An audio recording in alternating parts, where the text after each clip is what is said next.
അരുവിത്തറ കോളേജിൽ ദ്വിദിന അന്തർദേശീയ കോൺഫറൻസ് ഐക്രാസ്റ്റ് 2024 തുടക്കമായി. Ramanujan Institute for Basic Sciences ഡയറക്ടറും CSIR ചീഫ് സയന്റിസ്റ്റുമായ ഡോക്ടർ CH സുരേഷ് ഉദ്ഘാടനം ചെയ്തു.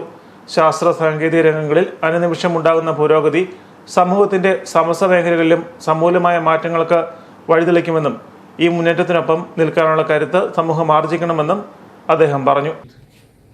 We apply mathematical modeling and computer simulations to understand chemical systems better. So this kind of approach is applicable to other fields as well.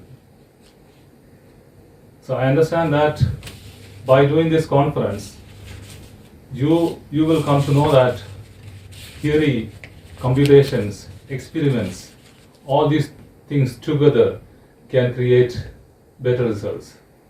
Science, social science, technology മേഖലകളിലെ സമീപകാല മുന്നേറ്റങ്ങളെ ആസ്പദമാക്കി Aruvithura Saint George College internal quality assurance സെല്ലിന്റെ ആഭിമുഖ്യത്തിലാണ് ദ്വിദിന അന്തർദേശീയ conference സംഘടിപ്പിച്ചത്. College manager father Sebastian Vettukalil അധ്യക്ഷനായിരുന്നു. College principal professor doctor CB Joseph, course coordinator father Biju Konnakkatt, vice principal doctor Jillu Annie John, IQAC coordinator doctor Sumesh George എന്നിവർ സംസാരിച്ചു.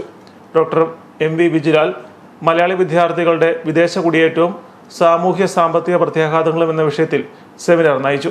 വിവിധ സ്ഥാപനങ്ങളിൽ നിന്നുള്ള അധ്യാപകരും ഗവേഷണ വിദ്യാർത്ഥികളും ഗവേഷണ പ്രബന്ധങ്ങൾ അവതരിപ്പിച്ചു.